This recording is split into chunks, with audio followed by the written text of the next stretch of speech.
Yaka pembeni nazalisa yo ya motema ya Marlène. Tofandi bomana tameseni ngana yo. Et 15 heures oyinda.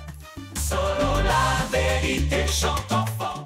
Tozaki na matanga sango ya Mawasege Mignon grand drummer ya Congo. Mutoto tsoko lo mona suta kufi.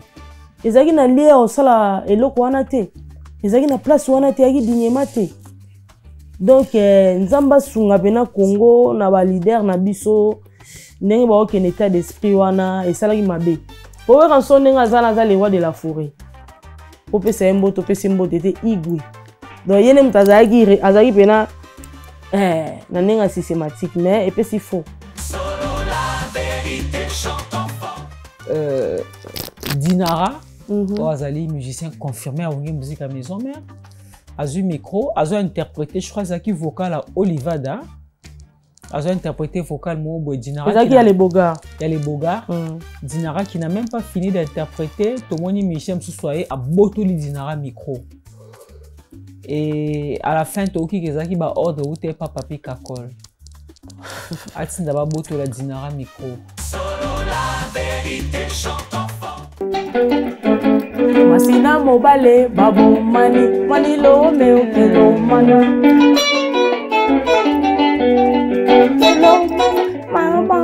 kelo mana masina mobile ikambe bandaki na chambre ekoti na salon ekomi na chambre likambo masina mobile babu.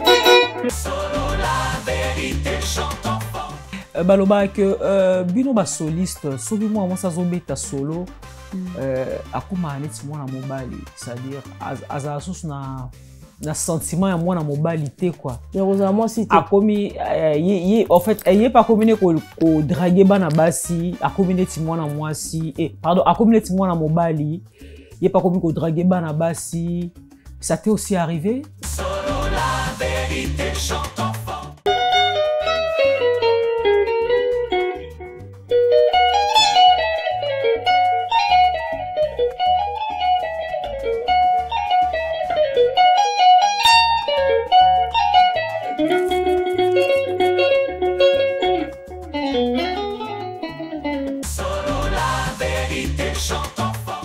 Bape so bena podium mana wenge pino sali kombo mais ermo lo belo mo be mo senti na lo bananga kala barrage mais fallait pas na lo baboy fuko e bata bolla mutu mo sala on a vie yango sala renzela sara solo poto to ya biso moko ngana ya poto to na longo wenge to na moni ça ne va pas bato balinga eke toti ko ngonze ba remplacer biso mais te batu te autant dile man yo dile manzaka boko te confirme kasi na wenge to ko ta confie ayemba kata betaka ni mbunda.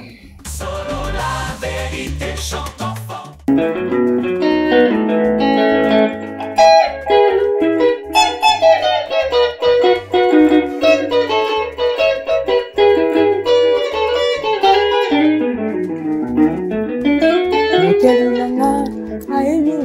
Solo la vérité chante enfant. Belo nini ya bande ko sala ça qui pas contribuer pour quoi tina pena batu ba beta yo ba beta o makasi ba beta o mabe bomi avantage à mouvement après opposu okangisa ye ngaba ko beta ngati. Solo la vérité chante enfant.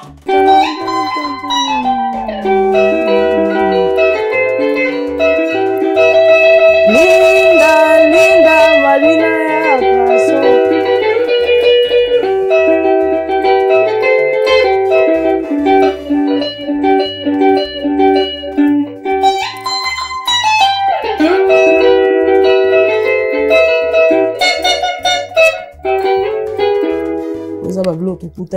Solo la vérité chante enfant. Ezali lo mo bo moi so amoni étoile mo bo elinge briller. Po biso na bongo tozali be étoile. Moi so na bando beta guitare o comprendre fona beta araka. Ya na lingo beta ki koloba. Bilo to ndo ça les a pas pour moninga moi si so sala. Wala so moni ndeko no sala on faut encourager. Solo la vérité chante enfant. Guitare na bando beta.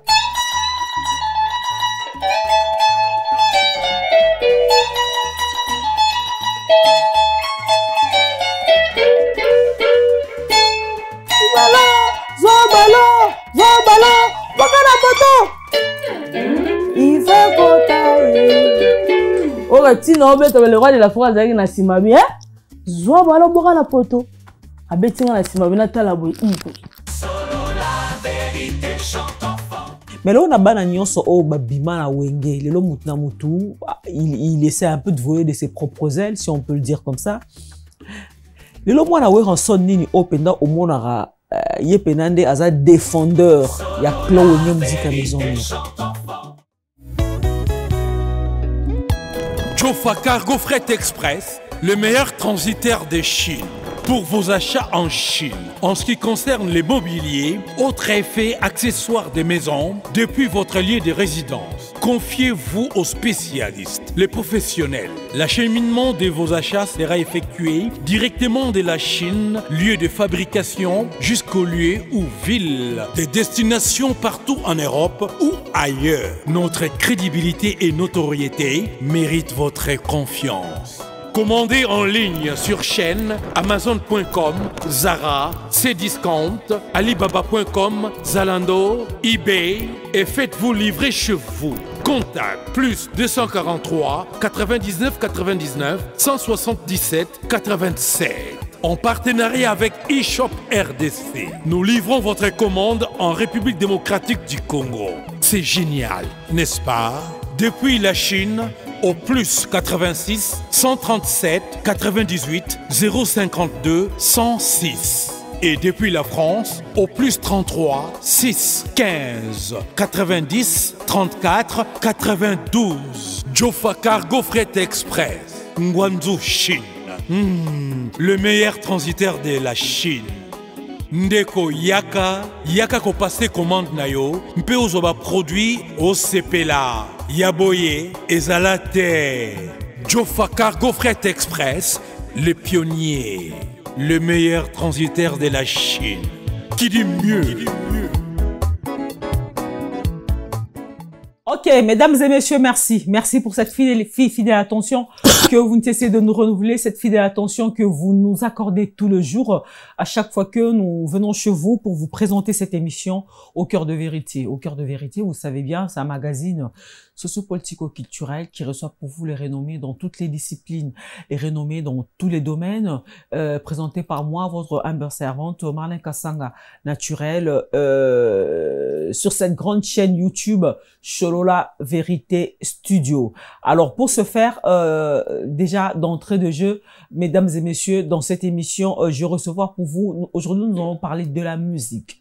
Et c'est pas du n'importe quelle musique, franchement, vous serez vraiment surpris et vous n'allez pas être déçus parce que nous allons recevoir pour vous aujourd'hui une très belle dame, une dame, elle n'est pas chanteuse, elle n'est pas danseuse, mais elle joue de la guitare et plus particulièrement de la guitare solo. C'est une soliste comme on dit, une guitariste en solo, en guitare solo.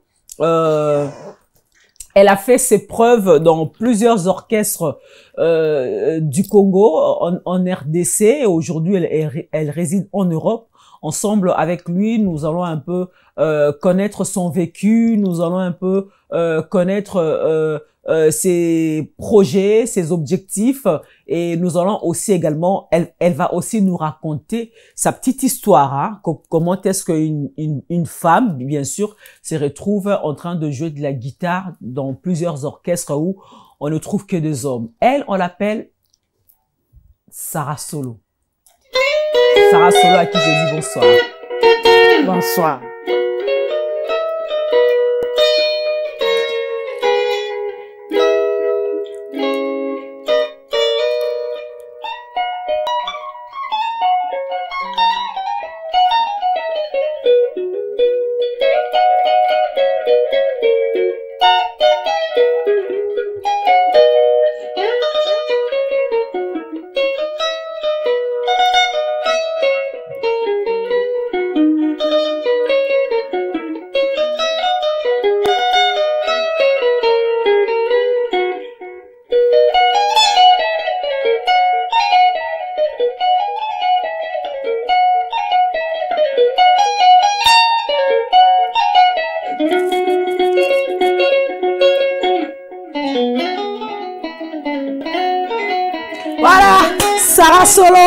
Sarah Solo, merci beaucoup. Là, c'était pour elle une façon de vous saluer.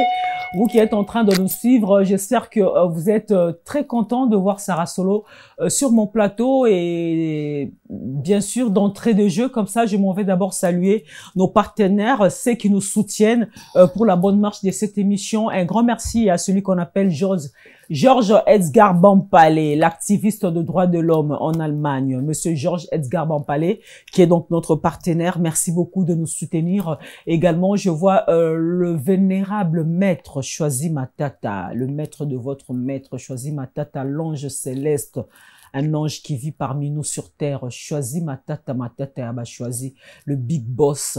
Merci beaucoup, Choisi Matata. Également, l'honorable Toussaint Talamakou en Chine, avec l'agence logistique, import et export, l'honorable Toussaint Talamakou. En tout cas, un grand merci à vous et un grand merci pour votre partenariat. Un grand merci pour votre soutien dans cette émission. Alors, Sarah Solo. Marlène Kassanga. Kitoro Makasi. Marlène Kassanga. Kassanga, ouais. Eza Kassanga te. Ah, ok. Sarah, la sepeli a trop. C'est ma toute première fois na yambayo. Ok. Na mon route de loin, je t'apprécie beaucoup. Merci. C'est pas facile, une femme qui vient entre les hommes et trouve une place et puis tu t'imposes, tu marques tes empreintes. Franchement, moi, ces genres de femmes, en tout cas, je les félicite. Et ça, c'est Kanayo. Sarah Solo, lelo tobengo nani. Oza guitariste, oza soliste, oza nani. Komboni toko benga. Ouais, comme tu m'appelais Sarah Solo, ça veut dire que soliste. Nde bachango solo donc yango ezalika Sarah ya pamba maintenant to décider te ko la musala nde babenga so solo. D'accord. Donc na yango wana nde babenga nga Sarah Solo parce que na soliste. Sarah Solo donc nebe ba soliste minga Congo to benga bonka ba Kingandi Solo, Kingandi Solo. Alors Sarah, pour la petite histoire, essaie un peu de nous raconter. Obandi kobe ta guitare ndenge nini, ozu elenge obe ta guitare wapi, et c'était en quelle année? Ouais, la bandi guitare très tôt, la bandi guitare en 2003, parce que mon père allait jouer à la guitare, que son âme. Ah ouais, ton père fut un guitariste. Ouais. Donc petit frère de mon papa. Mon iba guitare nae ozo gratter. Non, donc père aza pasteur, petit frère naza guitariste, ndé to kenda bêtise. Donc, nous avons demandé père aller à Zobeta. Nous avons mis dans la poche sur l'école, mais après, on a fait une chanson en athée. De, on a le lenge moko mususu. Nous avons fait libanda. Ton père allait pas Monique na on a yebi mo muke, Monique za donanga donc il a obligé à quoi prendre un note mususu na ba ité et c'est parti en même temps. Tant au grand frère azo quoi prendre yo ba note sa guitare ezaki nemi bo bande ko yemba. C'était centré sur la musique religieuse ou beaucoup côté déjà la musique ouais, quand on va quoi apprendre des la musique religieuse, c'est la musique religieuse, ça qui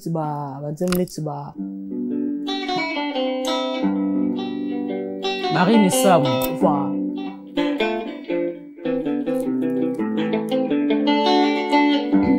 Monsieur Zagi.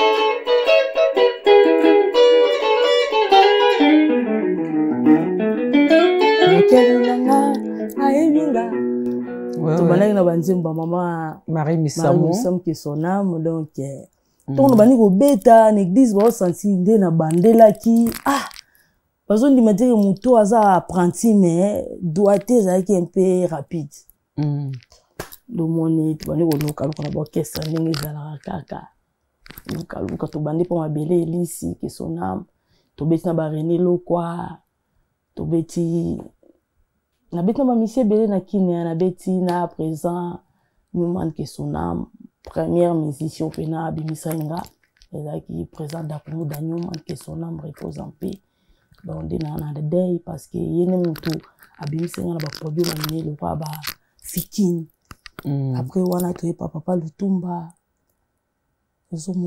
Donc, n'est pas d'accord, on n'a pas besoin de référence, n'a que Ruta, Whisky Solo, Ruta Linda Casto. Oui, maintenant Linda Casto.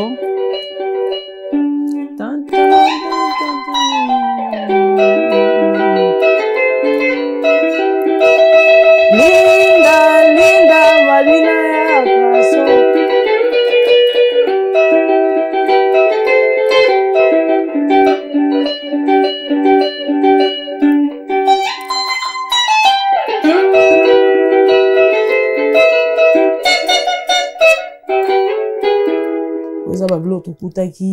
Voilà Linda. Et pas d'Akumuda, bon pas abelé ici parce que le lot ben nga Marlène na roloba mukie na beta guitare et belé. Le pena photo bisa guitare. Pas abelé ici lo nyo bando beta o.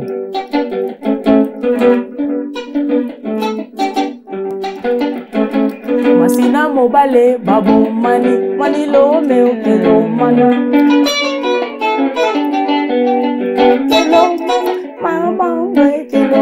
Masina mobale ikambe bandaki na chambre ekoti na salon ekomi na chambre likambo masina mobale babo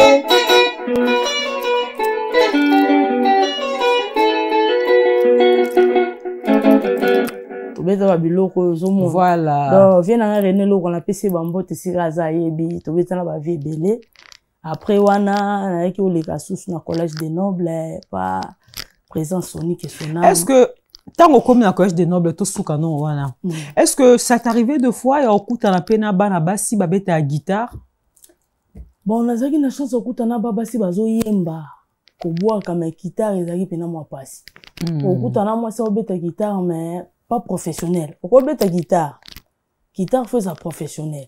OK. Guitare so comme au monde on singa betelo comme beleli son na beti mo ozu référence ki nzembo ezaki bo. Oui. Donc obeta ba isa ya obeta normal na mo se kuma ya ba référence. Donc mais jusqu'à na moment on a commis donc basi bazali mais à niveau au le roi de la forêt bimi selenga donc ils ont moi passe. Tu recommandes parce que place to baki o makasi vraiment côté orchestre openda et faire exploser en fait et faire reconnaître na congolais dans société ou musique à maison mère. OK na collège des nobles et après OK pas papa Lutumba Simaro. Oui, papa Lutumba Simaro. Nde ba kozwanga ba bisinga mutazwanga za Pepe Ndombe qui sont nom représenté papa ya Babi Ndombe. Papa ya grand frère Babi Ndombe na pesi mbote ya Babi. Ya yebi makomna oloba o famille Ndombe yebi. Donc na ezaki na Kamina. Précisément na Kami n'est pas maman Zoa Nimbole que son âme ezaki chaque jeudi tondo beta na bana OK grande sœur na Nathalie Bapembe moi na Kami na yolo voilà moi si ya papa Lutumba ya que son âme maman Zoa Nimbole tant bando beta Nathalie présenté ngaza soliste donc on a zaki moké bak bandima été Pepe Ndombe bisinga zona guitare betelo mo na bando beta bandi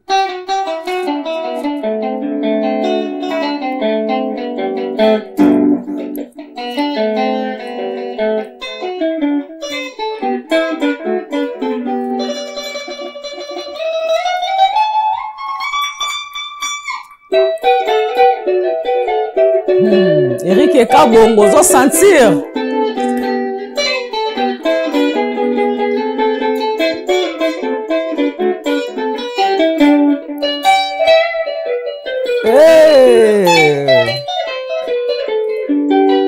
Kadi matala balingi kokundanga mobesu nazali nano kopema nano nakufite o mama ozomona beta biloko Pepe Ndombe beta na mabele mabele Lutumba après bukando osenga boy kuni zala bi ega net mabele a bokona kokufa kake kobeta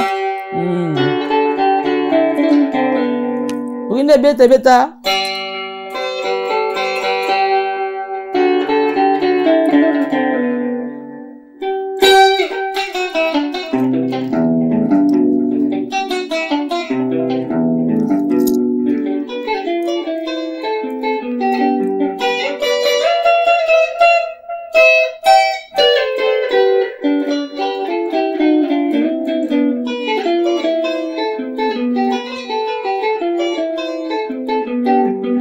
mokili nga na ya bandeko tokuti makambo lelo nga nakoyembango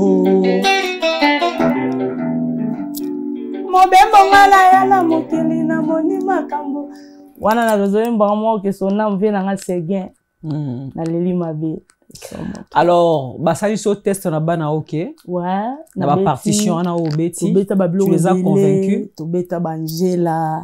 Na beta balikambo papa neti ba.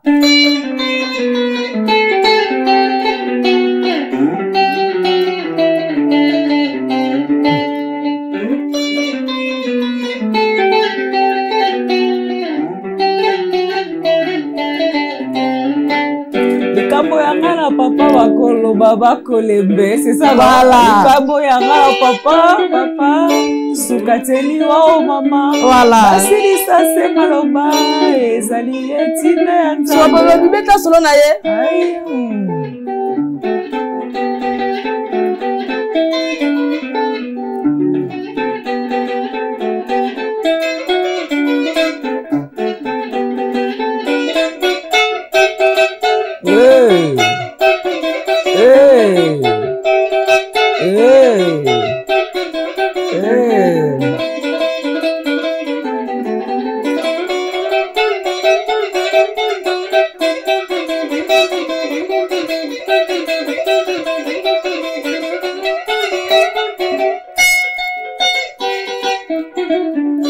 ezalaki sikoyo adega bamoni franco asekwi bakamwe na age okoti bana oke nazalaki na age ya presque ba 17 ans 18 ans nakoti bana oke.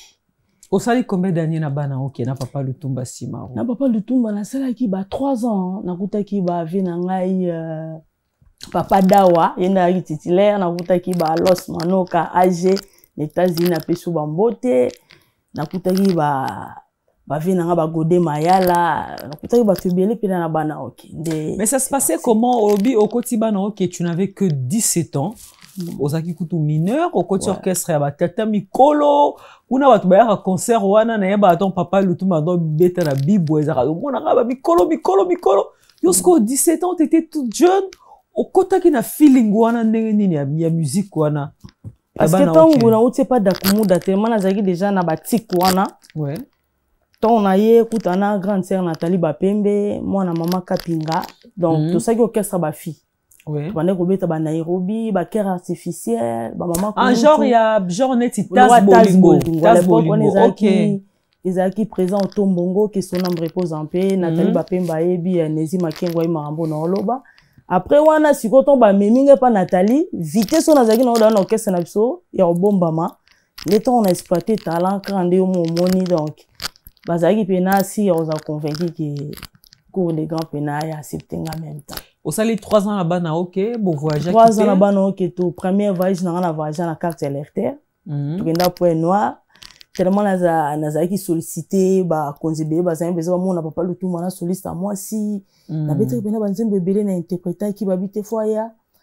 Naza qui sollicité concert na Point Noir et pas maître Vincent Gomez qui n'a pissé bambote son excellence anniversaire à papa nae Lutumba meminga kuna na bando beta guitare maître Vincent abi mais non c'est pas possible. Donc, a vertige. Donc ce n'est pas possible. Kuna beta ki biloko danger na beti ba biloko franco donc après wana na rozonga weekend ezalaka moi si na kata mibali c'est pas facile. Oui. Ya ko créer moi mbutu na mona iskoyo funa luka ndenge ni na ro s'en sortir nde grand producteur Charlie Maïwana na Montréal na PC Bambot nde ko solliciter nga po na Côte d'Ivoire. Azaki na orchestre na ba femme Bela Mondo ou ezana Côte d'Ivoire. Invité nga de na kende Côte d'Ivoire en 2012. Mais émergé na Côte d'Ivoire. OK na Côte d'Ivoire en 2012 OK pour rejoindre orchestre mode d'interprétation, c'était une orchestre d'interprétation ou orchestre des filles comme Tas Bolingo mais à niveau à Côte d'Ivoire. D'accord. Les Ivoiriens mais j'ai fait la musique en nous les femmes. Voilà. Il y a pas garçon, il y a drummer femme, clavieriste c'est une femme, moi soliste. Bon, moi j'étais intégré avec eux. Donc, c'est présent Charlie, comme je vais parler un peu, mes amis de la Côte d'Ivoire peuvent comprendre un peu l'histoire. Ouais.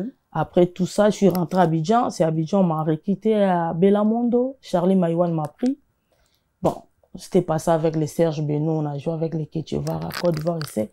avec les pauvres Arafat DJ. Tu as passé combien de temps là-bas? 6 ans à Abidjan. Ah, t'as fait 6 ans. J'ai joué avec Zaïko à Abidjan. Depuis 2012 jusqu'en 2018, 17. 17, fin de 17. D'accord. Au Koma Penda ivoirienne, hein? Oui. J'ai travaillé avec plein de musiciens ivoiriens. Et qu'est-ce qui s'est passé au Betapena DJ Arafat? J'ai joué avec plein des artistes ivoiriens comme les Serge Beno. Magic System. Comme Serge Beno. Magic System, Nazaki, na grand frère, nanga Ogi Solo. Ouais, Ogi Solo, on les salue. Ogi Solo. Ogi Solo, on t'a ngati na palais. Ogi Solo. Asola bien, garçon très bien, Ogi Solo. Tout l'année le colo. Donc, si tu veux comprendre les gens, on va via Zaki na Magic System. On a taki, quand va couper des calistes. On va peut-être le moins coupé décalé. Le rôle au Sali 6 ans à Côte d'Ivoire. On va un peu, tu vas nous fredonner, je sais pas moi, un peu. Tu moi 100. Tu beta neti kalija tout. Tu beta.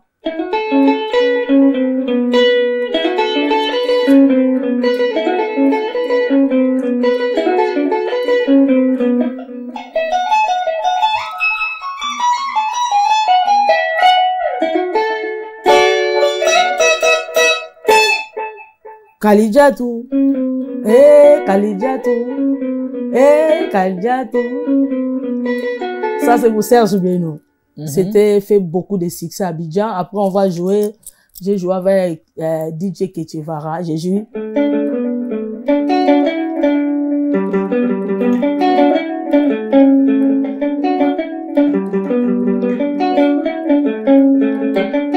Allez, Biaramou, Boutou Banier. Oh, ma chérie, elle est gentille. Quand il s'agit de tourner les dos, elle devient méchante. Oh, Boutou Banier. Allez, Boutou Banier.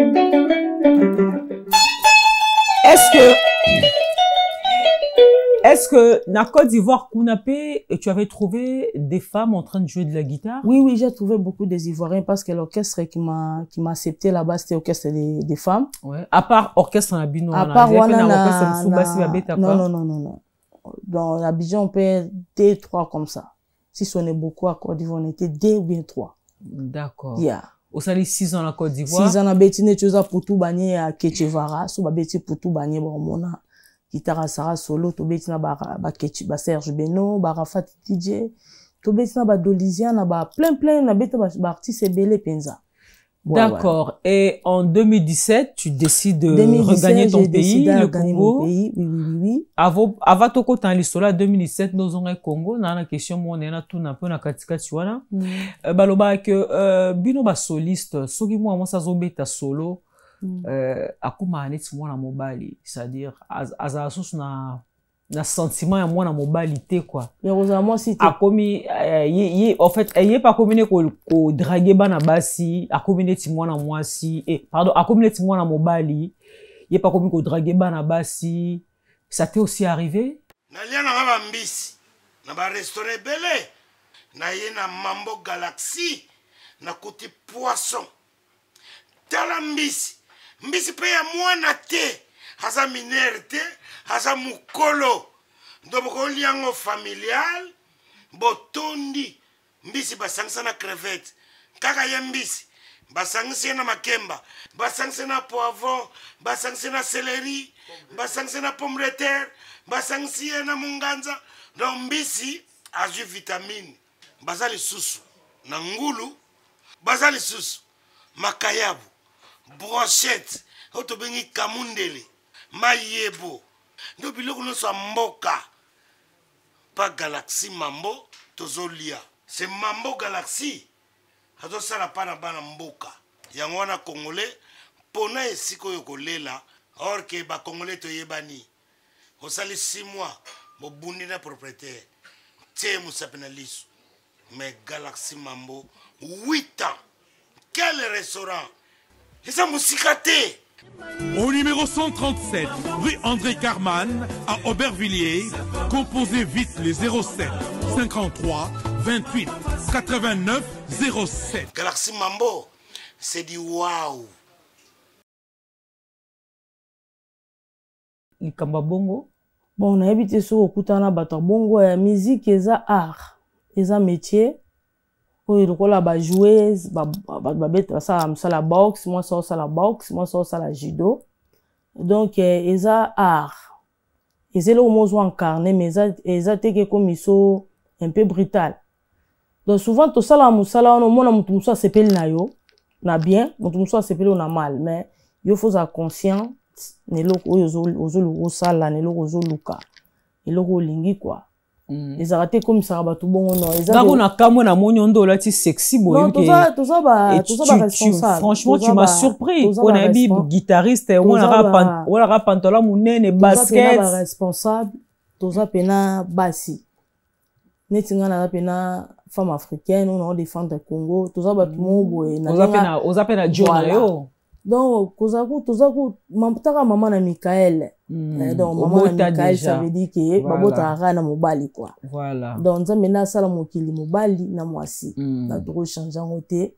Mais la réalité mokili, faut e barelo onyo luka na vie. Oui. Oko sa no caméra, mais conscience tout le monde yeba onyo au sala. Alors, ok. Alors, Sarah Solo, 2017, Ozongi Congo. En 2017, avant la zone à Congo, Zaiko yaki Abidjan. Nyokalongo présent, Nyokalongo, mes condoléances na présent Doudou, Zaiko, ou les orchestres nanga. Ou les orchestres bimi sanga ce qu'on a grand public. Na niveau à Bâtel Ivoire, dans salle d'artistes va mettre la radio, voilà. Nazala ki wa tellement na ndobeta na bana oke na kin, donc papa Nyokalongo ebenga na solisa Simaro. OK. Si bitima na osale surprise na concert à Zaiko, grand frère nanga Lola, na pesi bambote aux États-Unis. Oh, tant amoni nga epsi mon présent, mais ça solo azar. Oh, azar. Oh, so azar simba guitare. Wana 2014, wana bongo basé na soliste té. Basé na soliste siko ba bi mwana oya komi wa ndenge nini. D'accord. Yeto yebage papa Lutumba na bana oki. Nyokalongo apesi guitare. Aye ko apparaître na Côte d'Ivoire comment. Bon, vina nga chocho, soliste wazaki na guitare, ça yo sa succès betaki vimba. Neko beta ayo pesa nga guitare. Vina ngai présent Doudou azaki wana te ko beta neti babilo na yebite soko we ba osusu ba yebisaki bango biso bakolongwa suma bango bayokaki te aleli menda bango cha bango bayebaki te alebamba bango yokangwa suma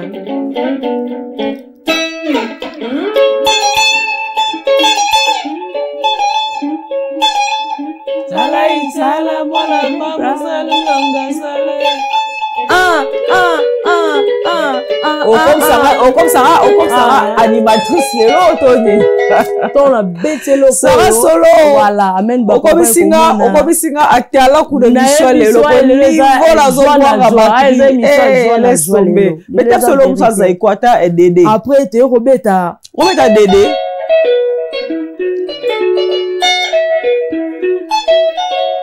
Yangano bolingo se malembe.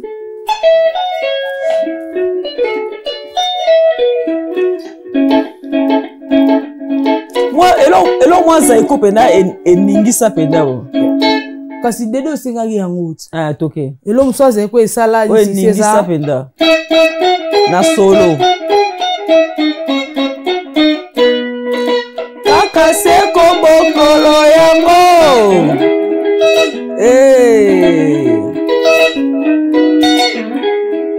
Mama ikombe ya bendera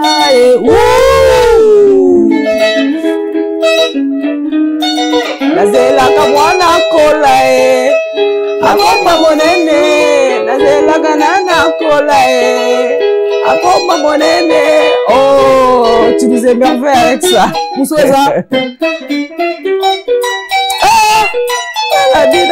Banda lelo kanga biloko na yo bwana pala donc na pesi mote obisinga na acteur ko visuel donc les ba nostalgie vraiment ça le no beta mo rozo serre tout la nostalgie donc bon obeti zaiko na suka na pam pam pam pam pam pam wana baneni wana ba 1985 oui wana ba génération na biso même na beta bablo nesi ba non laisse tomber dans danger neti bablo neti beta solo mo sa Zaiko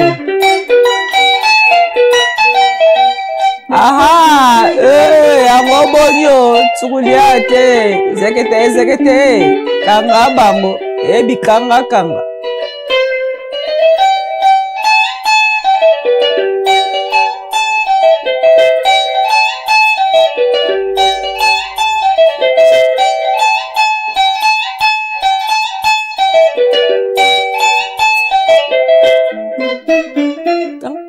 Oyo kanga biloko na yo wana baje ba manwa kwa ba popo lipo wana banzinga ba 85 yoko na no bota matema yo ofandisi game ngo boendeni game fanda ki biloko ebele biloko ba Daniel oh ka ba beta tokolanda Daniel beta ngona on se fait ça Eric Kabon to se ça mi gagner ma papa ngeli le jeune boss mi gagner ma faire à 100k mi gagner ma to se fait ça le roi Bilamba to se fait ça Kouma c'est le nécessaire joyeux anniversaire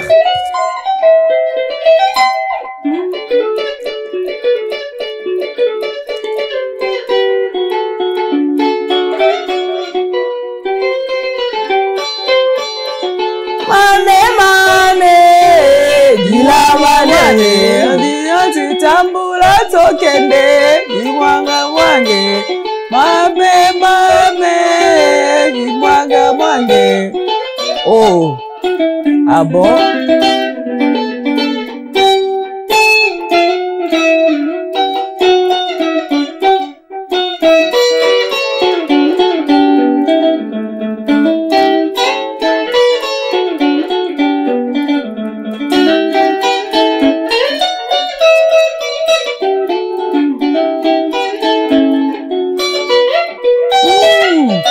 c'est le Tutuma Sarah Ramodi. C'est le Tutuma Sarah Nanango.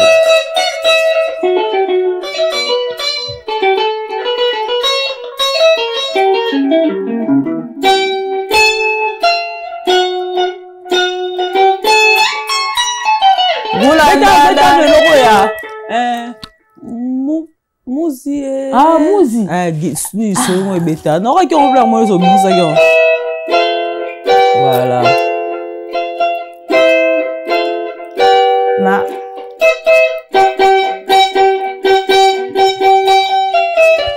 Bolingo nanga. Oyo kanga mama mumaye. Nakobelela mokili mobimba bayokanga. Nakobelela na kisasa bayokanga. Nakomizo amuva ya bolingo na yo muva eza muva fungula yo kote muva muzike muva papa la la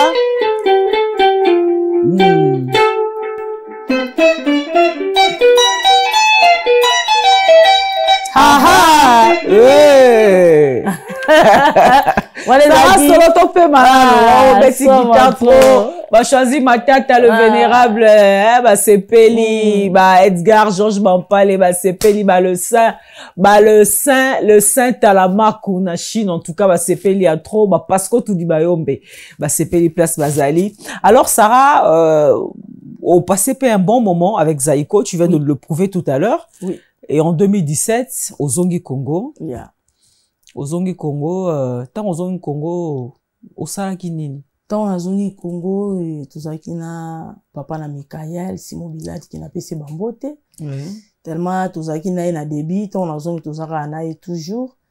Et ayib ça. Ouais, mobali na yo zoloba. Ouais. Papa na Mikael moi na bino bobota. Ouais, moi na so. OK. Habiter il faut qu'il n'est pas ouera. Parce que ne soit pas JB parce que tant tout ça qui na Abidjan wenge BCBG bande quoi trop. Donc nos amis na Sundabas, nos amis na Défunt Seguin. Oui. Donc ben si on a biso yeki no koti sali test ba ozoayo. Maintenant on a yé dossier changé et même na wenge maison mère. Dena yo sa test na yé mutazoenga Oliviera mutazoenga na ouais chef d'accueil azonga fiche tout ça là ba fiche la photo passeport tout rempli ba formulaire. Wenge peneza entreprise et non mon atteste na test ezara déjà ba représenter na grand public mais faut maintenant na test wana faut remplir formulaire. OK. Bon peut-être bando Olivier Longwa ta monsieur za ma bon te meli so peneza la bon ba cha pena remplir formulaire formulaire genre à demande d'emploi. Il y a demande d'emploi. Oui, donc le orchestre na c'est orchestre wenge maison mère ndenge za chanteur première voix. So Olivier Zaki chef d'accueil na ndenge wenge maison mère. Donc mon équipe c'est parti en même temps. Pour remplir formulaire et après qu'est-ce qui s'est passé? Ezaki jour à répétition. Ezaki mardi jour il y a coulisses. Oui. Et quand on a rempli formulaire, on a présenté voilà chef Nabiso et Kokota, chef Kakola côté 16h 17h. Papi Kakola yo ya machine. D'abord bango nyonso no temps bando tala yo bazaki na en fait ressenti na bango zaki ni bamoni na rosa soliste en fait voilà comme danseuse bamoni soliste moko a moi ewana abakasa ki danseuse a rosa chanteuse animatrice pour na kin pe animatrice bazaka moi voilà mais s'attendait était na rosa soliste. OK, voilà.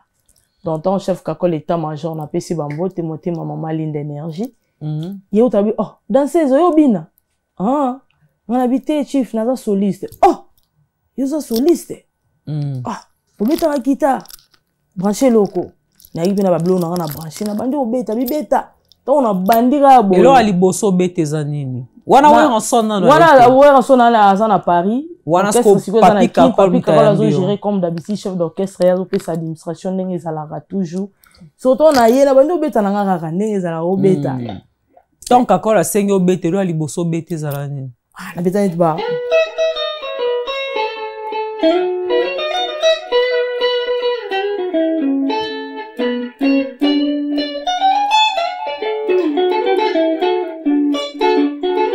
mobali nalinga jojongo na imene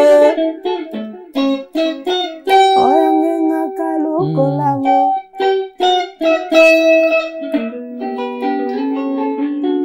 mobali mona beta eloko beti ana nzeba jongo na na eza ya wenge 4x4 to bazema bango nyonso wana na obeta ka biloko wenge d'accord wenge 4x4 wana obeti jojo bonda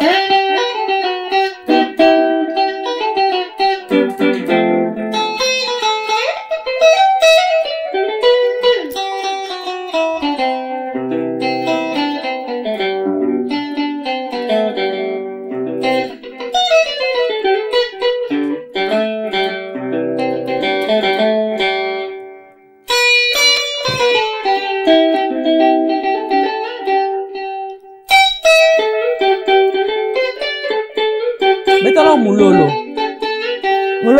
ouais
Oussa.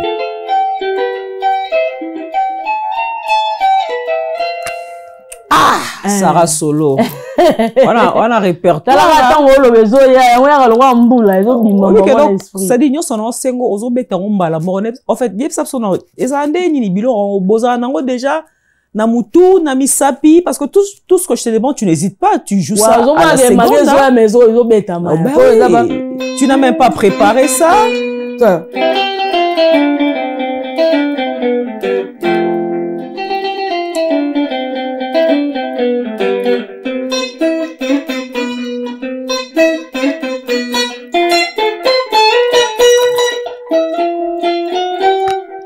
Oh, Ah, so to question to bito le la siko, je la so Séguin. Oh. Pour un son moyen la BCBG, c'est Séguin mignon. OK. Ta sala gena mona JB na face. Gona Séguin bozaki na ba rapport vraiment très privilégié. Tant to beta ki na matanga. Poto mona yo na anniversaire à JB Mpiana. Voilà. Il y avait un concert que JB Mpiana avait organisé à l'occasion de son anniversaire. Tout le monde a Sarah Solo matin na podium à beta guitare. Batko bakanti ko kota BCBG jour wana. Tozaki na veille mortuelle ya papa qui seki doit mulumba na stade to beti wenge maison mère BCBG c'est gamoninga ah yo bébé t'as bien dans lobby fo trozana village Temba na bife fona ya wana na opesa papa mbote. Effectivement ton a comme na bengi apesa nga numéro exact ya ye moko. Donc bat ba mona image wana Sarah zobeta mukula zobina par Séguin mignon. Tozonga la maison mère obeta ni anniversaire à JB Mpiana. Na beta blo rebelle, na beta blo a wenge, na beta ba blo ya BCBG, na beta neti ba. Peseleng. Ah ni Zadio hein. Zadio. Na salinya sans solution ikeleve mon kolo ya délestage. Hein? Mwana ya pétrole, mamona e atala molili. Malheureusement pour moi. Ah, libéré, voilà, libéré. Babelela nga moyibi. Asunda Bass. Libéré Asunda Bass, c'est pas Tika Bisso malheureusement.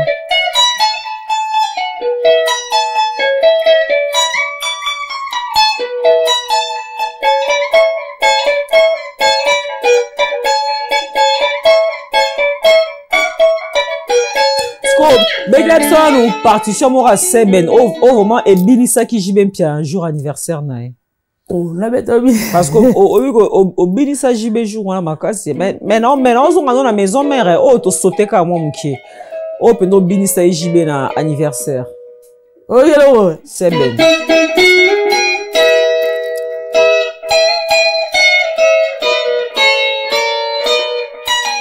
Titanic. Voilà Titanic. Tutu Kaluji.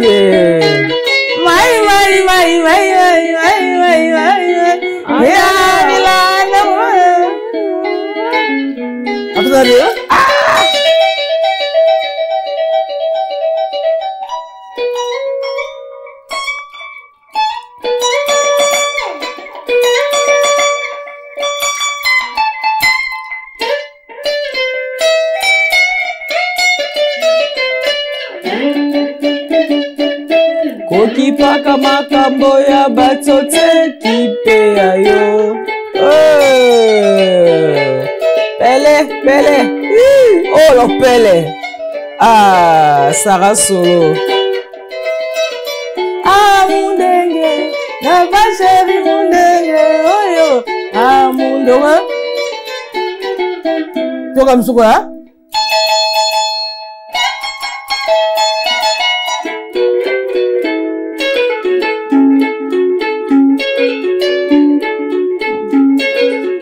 Papa chéri, allez qui ngombe na gu. Ti. Yasu beti. Alors Sarah Solo, j'espère que Léo Mwamba, Léo Mwamba. C'est pas le mystère, bazo sepela, boss Ibra. Le ba kolaksa ba savoir faire. Absolument. Voilà, to lobby trop na be monsieur Belemi kenyi me marambo le na baki.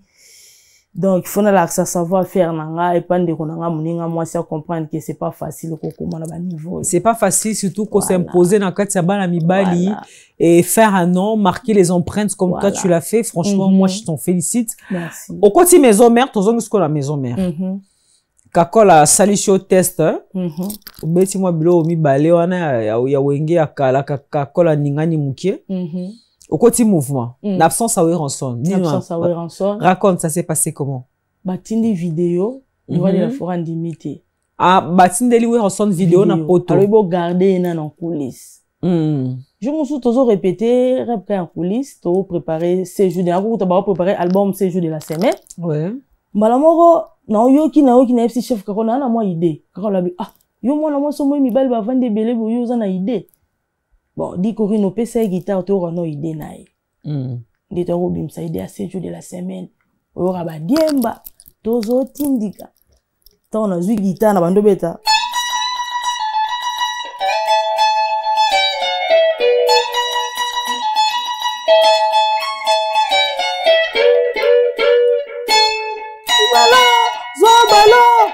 ballon, wakana poto. Il fait potailler. Oh, tino beto le roi de la forêt zaki na simabi, hein? Zoa ballon wakana poto. Abetinga na simabi na talabo iko.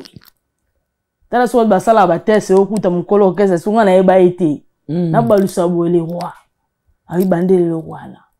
Donc na bandeli apprécier nga, ba présenter nga la samba na grand public.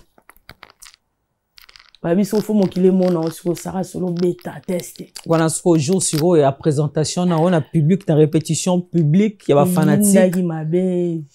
O beta nini ya liboso ko ningisa po.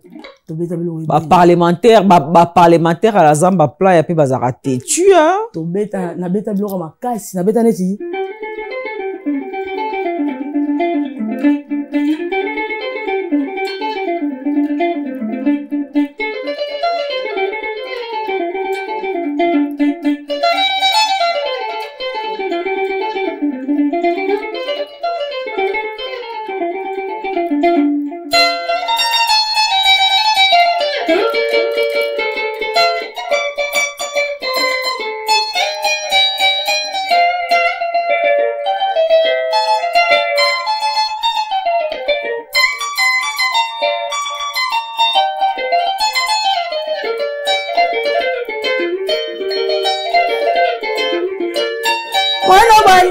Bilageli mabe yo fubeli courant okiblo to beta beta ba blo peto ya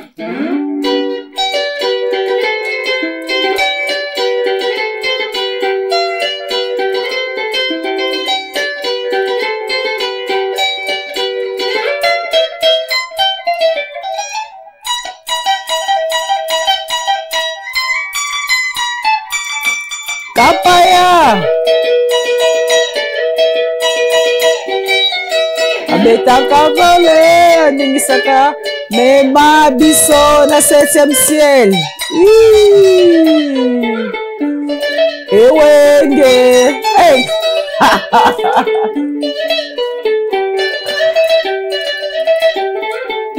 ewenge la la la la.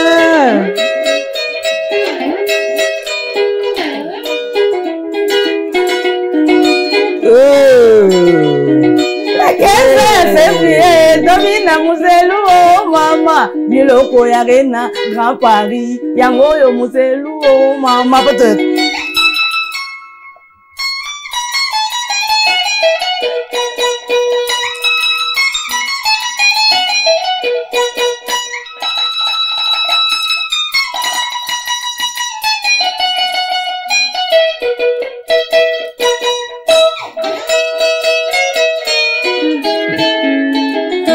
le 15 février, c'est du show. Sarah Solo, franchement, franchement, j'ai même plus envie de te poser de questions. Combien t'auras guitare ça, c'est le 15 février. Là, sur, tes spectateurs, Nyon, sur la vérité studio de partout, bah, hôtel à Bisso, ça dit, bah, Marlène, pourquoi Zolo, Batika, Sarah, de ta guitare?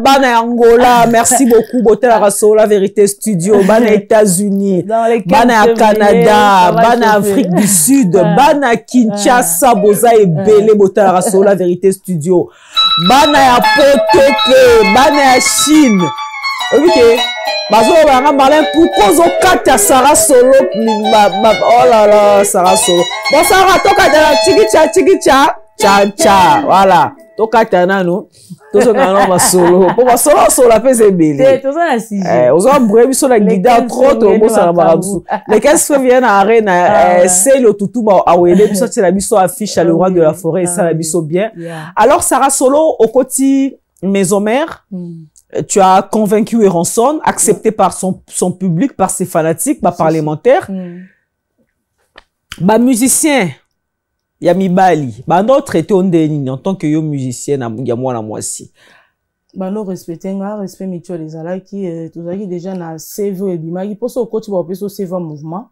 ouais la peso organigramme mouvement ouais donc ça ba biloko yo motango tango biki na kosala te moi ça c'est pas pamba te moi ça ana ba mona ba voilà ce que na repa coulisses so bimbel bazaki na gauche faut à la droite on va regarder bande non mais tellement azaki na mibali règlement intérieur pe ba pesio voilà yo so za soliste faut za so na mibali pour quand mana ba ya na yo ba jino bass ba jebondo immeuble wa beti tout ce pays ici bas donc tozaki wana en famille tant okoti maison mère okute ba soliste ni na kati ya maison mère okute ba nani et puis Maindombe wana za cousin ya Wilson okuta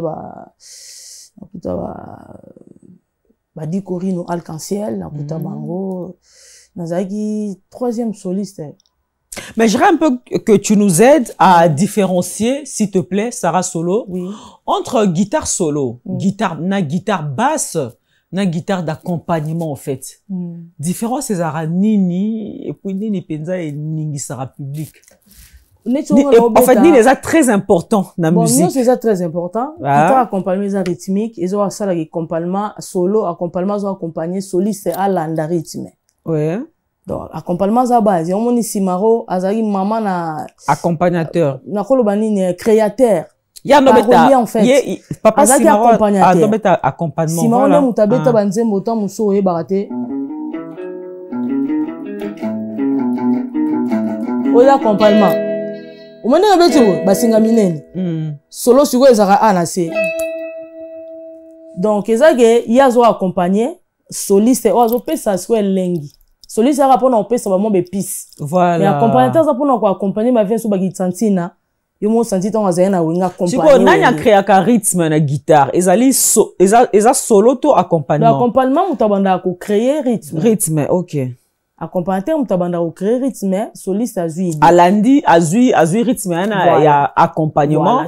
A baxi ngo ba munga, a matisi ngo fait saveur. Net na ba wenge japonais zaki abetaka tout, abetaka accompagnement solo basse. Oui. Donc soit nga betelo ko créer no accompagnement moi makasi pour créer solo. Donc soliste ya ko azapa accompagnateur. Avant comme soliste faut en accompagnateur. OK.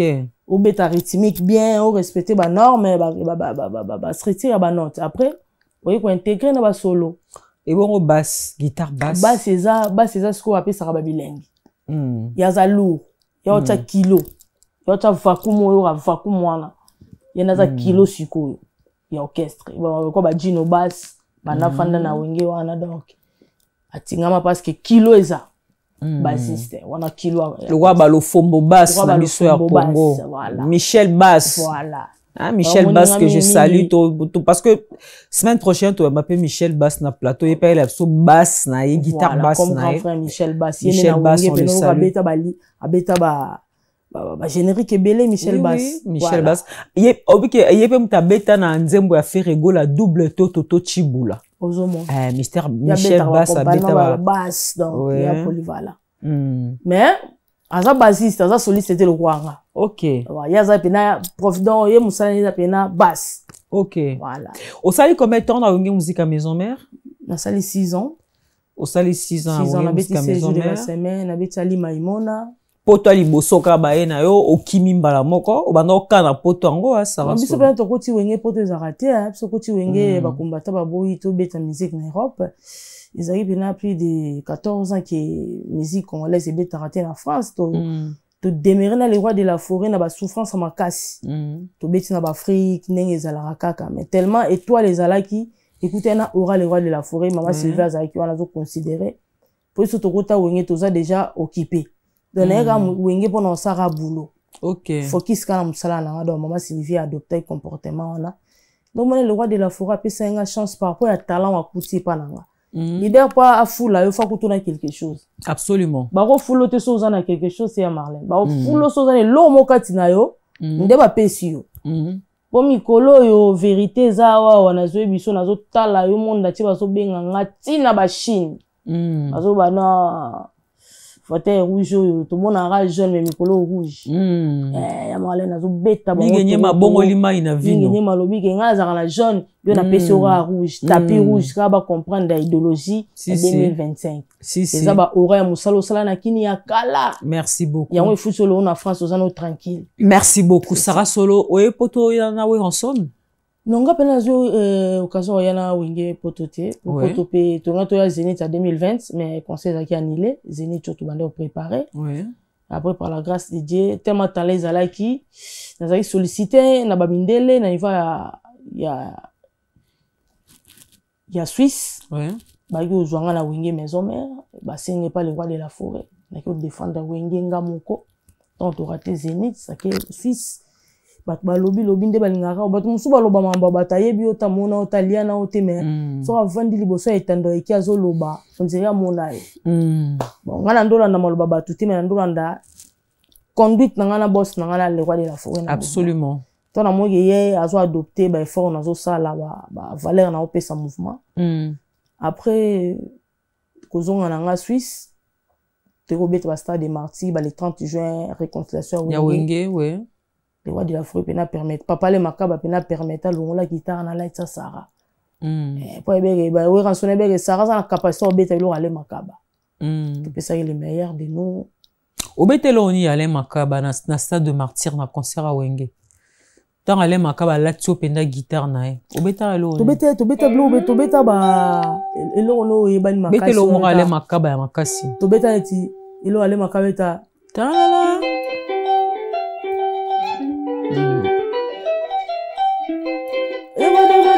hey hey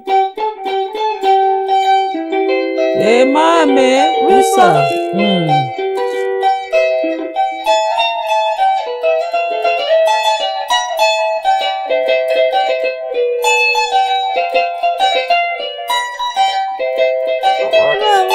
pusa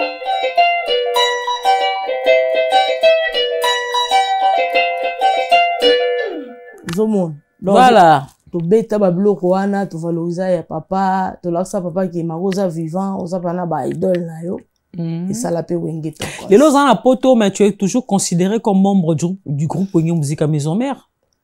Ouais, après ko beta na wenge 4x4 bon chic bon genre et kotaki mo ba mbutu ndenge zalaka comme log na ngeza facilité moi c'est en fait mi bala yi pena facilité dans yana biso tu papi kakola nyo comment faut pour no côté là-bas tellement ndo côté là-bas tout donc zo mona luka côté lo mais 12 zo permettre te mais biso to ka sango que Odile Manzaka mta longoli sa Wenge Musique à Maison Mère yelo relation na Odile Manzaka eza ndenge nini yo longoli sanga Wenge tankiki ato ka tinda bato ba beta yo ya otinda babeta nga princesse babeta on a répétition yo to kangiso Odile Manzaka princesse le roi de la forêt bo sambati na parquet princesse ya le roi balanda ko mo pe baswana na balanda ko mo pe baswana na bango eza mabete bon soka ça yo na ignorance yemo amoni ke asale lo mo bo ya mabe yemo tia vanda na bena raison na asale lo mo ya mabe fallait pas ça là soka yemta sala ajiwana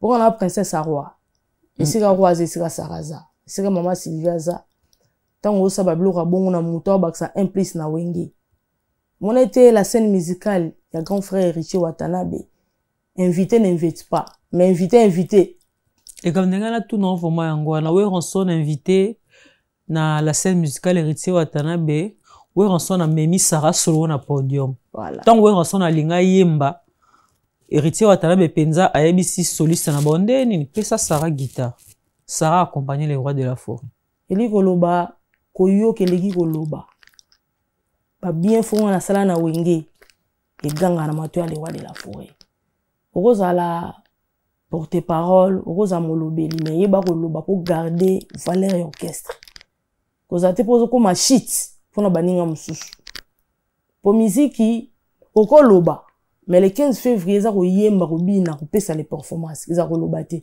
so bato ba bini saka bato à la l'aise faut que respect mutuel et la reconnaissance que eloko na olinga na toucher na ko mekate mais ko sala ngote po komi na niveau moko boye ki ko mo so na ba konzi ko mo zo Ngozo ayende nyasi kuma ya yo. Community ya ndroit. Non, avant yo zala ya ndroit baza. Ya omona ve na nga jani na pesi mbote sisi la ndo ba ya za ya ndroit ya wenge.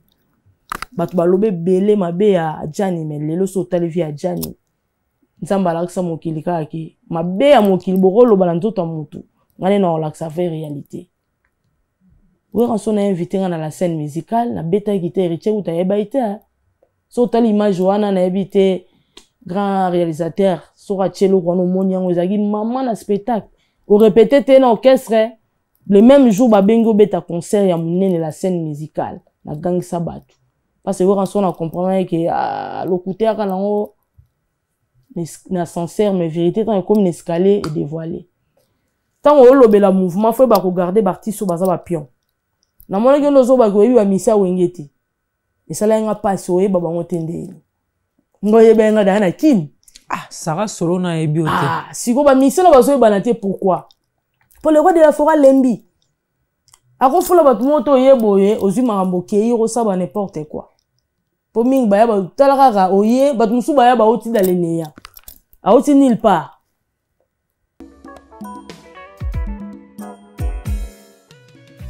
ON Multiservice, organisation Ngozulu, avec l'artiste peintre Gozen Matuidi.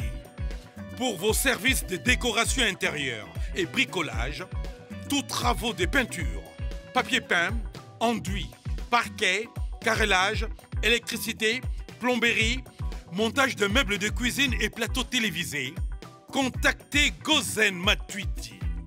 Service designer, tableau de peinture, portrait, création de logotypes personnalisés, service sérigraphie et autres. Un seul contact. Les 07 58 58 10 72. Le travail professionnel dans le strict respect des règles de l'art. Avec l'artiste peintre Gozen Matuidi, le pro.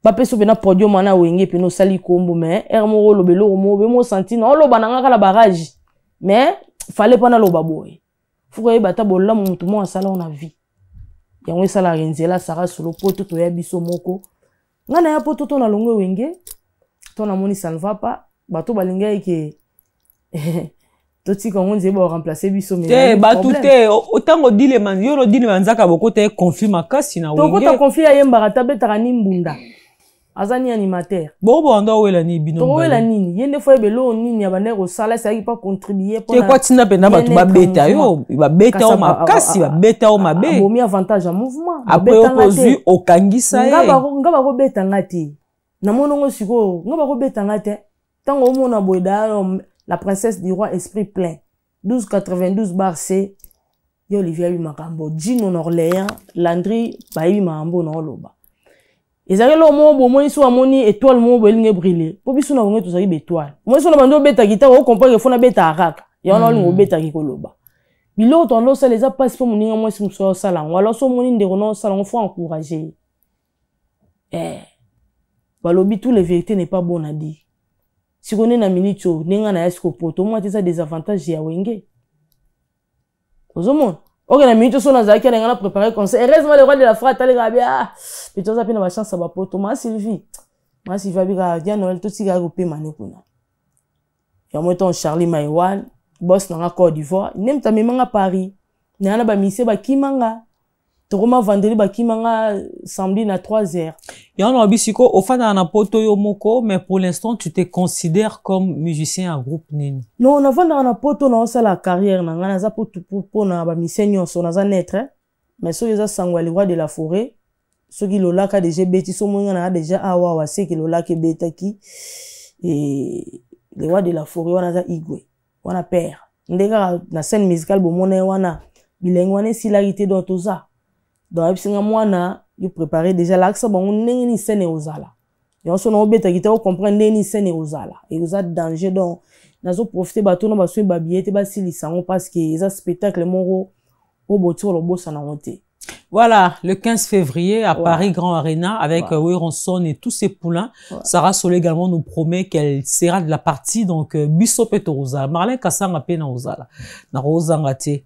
na mona souviens na ngai Igwe de la Forêt na podium na viva vieka na podium mais ça biso na notozo na biso guitare lelo we ranson abimisi ba nebele wenge musique à maison mère eza orchestre o lelo we ranson aza le seul musicien o lelo aza na ba koko na ba kokolo poso otali ba net ba Fabregas Fabregas abimisi ba musicien ba musa Fabregas ba bimisi pe ba musicien dans le lower ranson aza na ba koko na musicalement parlant aza pe na ba kokolo ça il faut qu'on se le dise et c'est une très bonne chose tozo mona vraiment que Ndemba Lobakara le grand formateur en tout cas formation ana ezaki kitoko makasi mais là on a bana nyonso o ba bima na wenge lelo mutna mutu il essaie un peu de voler de ses propres ailes si on peut le dire comme ça lelo mwana we ranson nini openda au monara yepenande aza défendeur ya clan wenge musique à maison mère na ndenge makambo ozokendelele etaki artiste et musicien normalement on a moto a défendre wenge maison mère obi na ndenge wenge maison mère eza Richie Watanabe moto ozala ta osaba succès na makasi ma reconnaître wenge maison mère le roi de la forêt pa ozomona moto mowe alinga vie na ye abandi carrière na ye premier concert en Europe invité vie na ye et ça la maté ba mise bele ba bete a wenge ba inviter viete vie pas en a besoin de faut inviter pour concert on est simba mais ça reconnaissance donc pour na yo lelo musicien oyo aza ko sala honneur ya wenge musique à maison mère c'est Richie Watanabe selon toi Watanabe pour Richie Watanabe selon toi Sarah Solo oui a obeta banzemba wenge beta bablo ko le roi de la forêt azo reconnaître le roi de la forêt c'est ça reconnaissance vraie et sincère nga lobi reconnaissance te hein. Mais na nenge ya pinch ya système bon pour na yo c'est Richie Watanabe voilà c'est normal pour na yo c'est Richie Watanabe ça vient na la coste le né de la famille le 12 avril à Rosala wana na Maribel azo défendre na nenge ya mayungu ba miel de son bazawana l'artiste va se belle ah d'accord ok alors Sarah Solo tolobele un peu actualité ou tout à l'heure tu avais parlé de Ségué Mignon oaza membre ya clan Wenge clan na bino Wenge Ségué Mignon kufaki matangeleki kitoko ti baki okunda Ségué Mignon matangeleki bon matangezalaka na mawa mais zaki au calme il y avait pas vraiment de gros soucis en fait mais le kamoto remarqua qui entre Weranson et Blaise Boula qui nous a pas plu en tout cas, ça n'a pas plu à Batunyo Sobaza qui wana to bata qui image qui nous a un peu déçu comme on a mutoloko la Blaise Boula aena matanga a PCJB mpiana mbote a Pesadof Dominguez mbote Weranson afanda ki mopanzi mususu Blaise Boula a pesi Weranson mbote te afandi na kiti yo en tant que moi na wenge musique à maison mère ou interpréta qui acte wana ndenge ni actuellement là ça qui un mot je peux dire que ça on dirait ça qui na plasté et ça un mot mal placé au moment to vanda to ça biso mona kata plateau non donc il me landa biso ce qu'on a betando eke donc on a rage mora makase contre frère na obotine musika tant aux ba na TV faut en méditation faut en discernement calcul de soi maîtrise shalom. Donc, c'est le romoko et salamagi malamuti. Donc, na niveau les rois de la forêt pembenya à présent JB, ils qui tellement vilain. Et en tout cas, lundi na nenge ya baboufba 98, et moi on senti que il les a ça bien été. Ça a vraiment bien été. Ouais, rana Blaise Boula tant bazara na wenge 4x4. Na zaki mokonza moninga to bango tout bazaki au même niveau, non, même au même niveau te. Ouais, azaki chef. Azaki chef. Azaki chef, azo contrôler l'administration, azo contrôler gérance, finance, mambutu. Barrage ya kala, bo ça da réconciliation, ozong son na 2000, ba 2000 na ndenge ni, ba 2023, 2024, ozong sa barrage ya kala. Ici bo ça réconciliation. Tozaki na matanga sango ya mawa Ségué Mignon grand drummer ya Congo. Mutu to tsiko lo mona suta kufi. Ezaki na lie o sala eloko wana te. Ezaki na place wana te yaki dinyema te. Donc nzamba sunga pena Congo na ba leader na biso ndenge ba okene état d'esprit wana esalaki mabe. Po Weranson ndenge za le roi de la forêt. Po pesa mboto pesa mboto te Igwe. Donc yene mtazaki azaki pena na ndenge systématique mais epesi faux. Bon, mon père. Et bah ouais la nini, ouais ranson na Blaise Boula. Bah ouais la nini, bah Sokoda, bah ouais la Rambonga Sokoda, dis-nous un peu. Bah ouais la nini au fait. Hein? Sokoda eza association d'artistes aminés na Congo, eza te entreprise à monter, eza membre l'État. Ils ont membre l'État. Donc ouais ranson n'a rien à voir. Mais quand même ton bino baba mikolo beaucoup tani frère ba nene o se comportement ni te tant au Jésus yaki apesi maman mbote a profiter maman na bénédiction ya viena faire rigola Jésus de Matanga Jésus de Nias apesi viena mbote apesi we ensemble mbote avec un gros sourire ça que mbote wana vraiment ezaki eutaki ya bolingo sincère ezaki sincère eutaki na motema ouais également qui a souri ton frère a passé un beauté. Nga la mona qui sourit na bon mi balé on dirait ezaki un peu complice hein. Faire a ça ouais ranson beauté faire ça manette na misu voilà ouais ranson a passé faire beauté ouais ranson a sourire alors si mon cliquer au vena to moni ko tu manda chante oh a critiquer a peut faire trop mais ouais faire rigola attendait quand même manda chante le beau quoi mon qui Alexis qui le roi de la forêt c'est mon grand frère. Alors que ça m'a cliqué, Alexis bato album maramuto bato basala ba polémique à cause qu'un jour on a la mbota pamba. To bato ba loba ba loba ba porter parole pour bongisa parce que et là les gars joana ezai entre papa na mwana. Sur yo sur père Alex yo se comporter bon moi te comme babouf, te comme contre boule. Donc on a fort bar 85 et betama. Maison Mère Rézoya, le 15 février, na Arène à Grand Paris. Tu seras de la partie. Ou répéter là, bah, on carrément quelques jours au Bazoya. Bon, le roi des frères a confiance dans la papi Kakol. Pour moi, papi Kakol n'a pas contrôle, on a pas chanter. Moi, t'es là, moi, l'équipe, on sentit que, oh, t'es papi Kakol, t'es, à contrôler tout le monde. Et moi, déjà, Sarah, le roi de la forêt, Sarah, son nez, na Arène, na la scène. Bah, tu peux là, ton là, qui était pour, bisou, pena, toi, pena, spectacle à Congo. Donc, le 15 février, bah, si ça va billet, bon, on va jouer à billet, tu vas profiter. Tous on a matanga ya Ségué Mignon. Jour on a Boutou. Wenge musica et matin na podium, izo yemba. Pour nous rendre Ségué Mignon ba hommage. Les camo et les quand tu en as bataille qui on a nzela bilili, franchement, batebele ba sepele na ngote. Dinara, Azali musicien confirmé à Wenge musique à maison mère. Azu micro, azu interprété, je crois zaki vocal à Olivada. Azu interprété vocal mo Dinara. Il y a les bogards. Il y a les bogards. Dinara qui n'a même pas fini d'interpréter. Tomoni Michel Soussoye a botoli Dinara micro. Et à la fin Toki Kezaki ba ordre ou t'es pas papi Kakol. Atinda ba botola Dinara micro. Yonabi bo beb sa wenge na biso. Parce que Dinara peut être à l'équipe à Joey Star Bangato à lobby que c'est vrai, il avoue, il y a un papi Kakol, bazan à la maison, tante, bazan à la relation à bien té. Il y a un Kakol à Tina Michel, soit boto à Dinara micro. Voilà, 12 à Wenge, tambola bongo. Tambola bongo, ton nom qui est so, n'est moi qui est, comment qui n'est pas fou. Pe, yo, au rôle de la TV, bon, le vil, bon, ça, journaliste, mais n'est pas babouf. So, réseau est là, oyebi. Oyebi, qui a déjà qui tourne. Te papi Kakol, ayambara misien. Rêve à misien, belé, balinga, bazapemé na papi Kakol, wana. Donc, on a été que la contre-artiste et chanteur pour la faillite orchestre. Aïe, bah, il te saute même image, là, il même pas courant, acte en salama pour mon amour, vocal n'est à ça là. So, il dit, naras ancien, à sali des vocales, dans le moment, il si que zagi, répétition, c'est zagi, bah, on rend hommage dans ces zagi famille.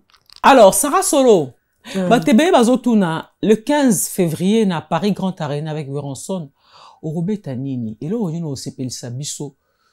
Un peu maintenant on a nostalgique moi on Wenge musique à maison mère pour que ça a déjà bana Wenge pour que ça a déjà bato balinga la bonne musique goût ba pour découvrir bana 2000 là bana 2003 bana 2004 absolument donc biso toye belé bana kilé le pot vous appelle ba bilo on a biso ananet ba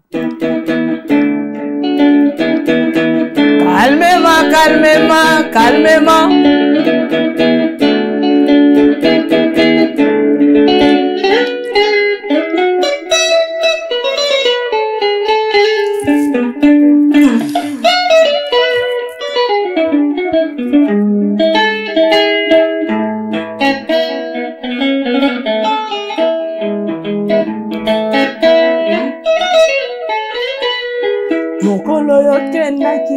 hein?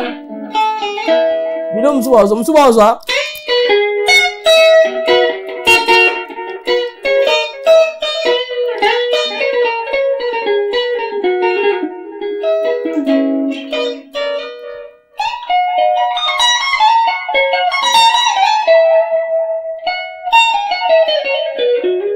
Wana belo beta qui ont déjà. Beta non qui t'aime qui te veut. Ah.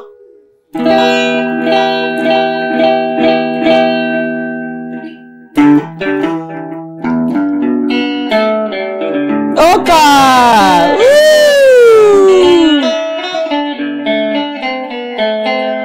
Nakokaka kotuteke yosi. Wow, banzango mabe. Oh, qui t'aime, qui te veut. Tes maisons déclarées, qui a envie tes désirs. Tes maisons, yo le concept d'un banzembo bien, yo le zawapi. Et pas inayo, après ça, kabolingo ya posa. Ceux qui ont siliki, des trucs pareils, voilà. Zembo, mutale, ba bien yo le concept.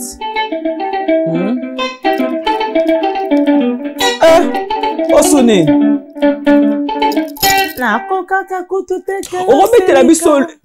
Orobetela ngelo romoro boya. Tozo Koffi Olomide bébé goût. Koffi Olomide qui va se produire le 19 juillet prochain. C'est un champ de course, hein, Babengango, hippodrome de Vincennes.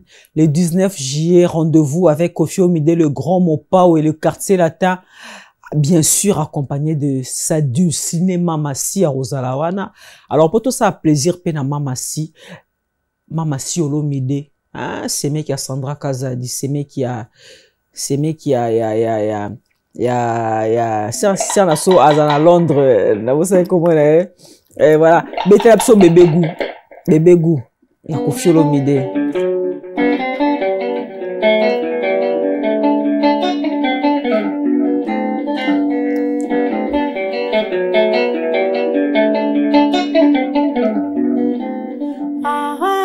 Kaselebi maka ekanga mvula elembo nini yotiki ekanga pinzoli natikali nanga lokola mwana soso oyo balei mama na ye na bonane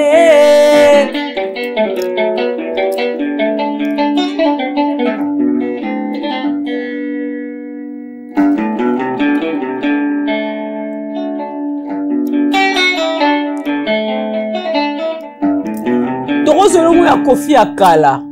Atayeti ba Dieu fois tout bangobila biloko akala.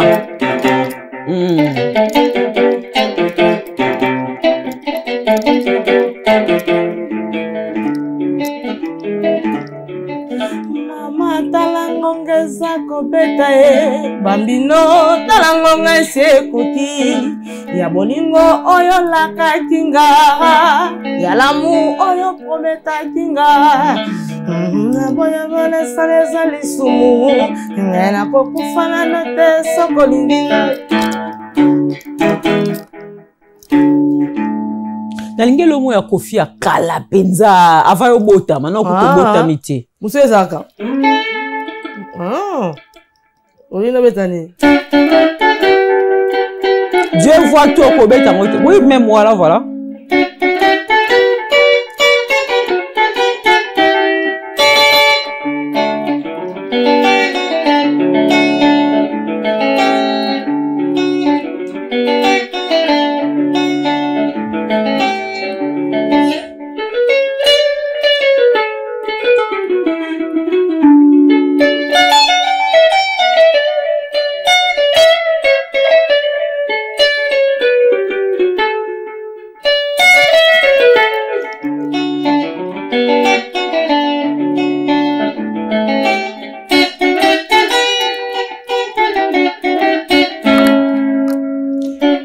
Sebellement à Koffi, sebellement pende yeba les salles succès.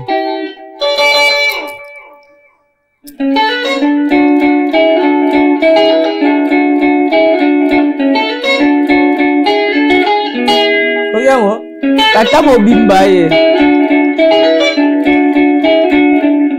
Papa mobimba ye.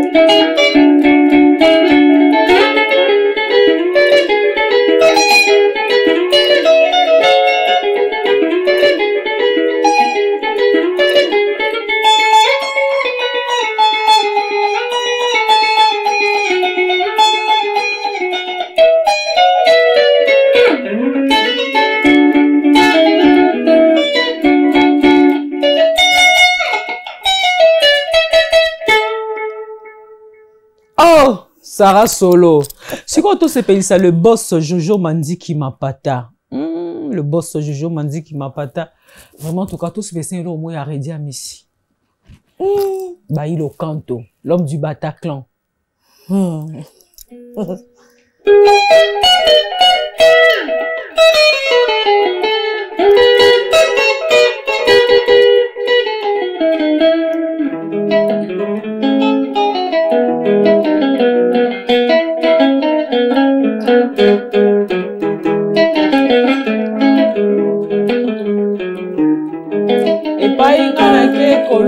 Mama,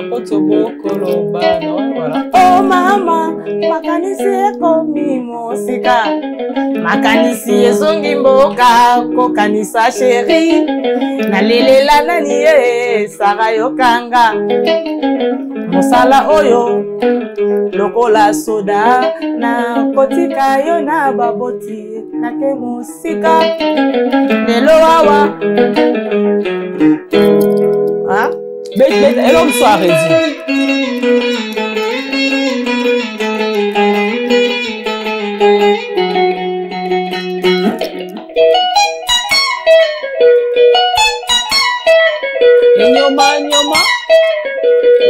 Nyoma ka.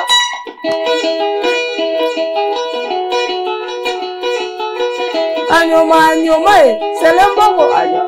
Chikicha. Sarah Solo, tu sangozo ça la démarche au t'as pas mettre Gims. J'ai appris ça, je crois que vous avez surprise dans le plateau. Wow. Nena betelo lu solo pour nous qui ont pédé na katia circuit moro. Au ça ba démarche au t'as pas mettre Gims. Mettre Gims ça beta la musique à Mindele, yo ba solo so beta les so ba to mundo, yo Robert. Mais quand on mo ba Mindele penda to voilà. Avo pas ça en réponse s'il te plaît. Mais quand non, avo pas ça biso réponse.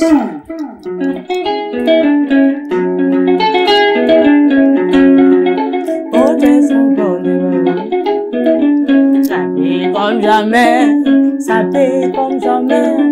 Loulou et louté, qu'on n'a jamais. Yamanangwaka. C'est pas ça? Mais t'as son le nom Michael Jackson. Tu ressens Michael Jackson. Quand on parle de ya maîtresse, faut y a bien world music. On ressent absolument Michael Jackson comme ça, on répond à la question. Ah, hello Michael Jackson. Oui. Ah. Au courant Michael t'es hein? Oche ah. Au courant t'es.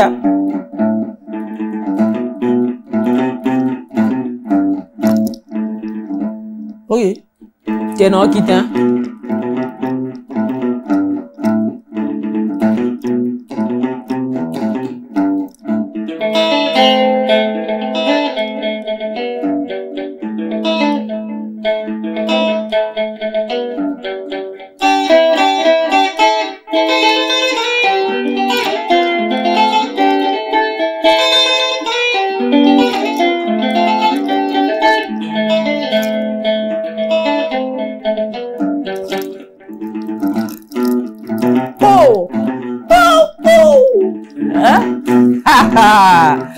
Sarah Solo.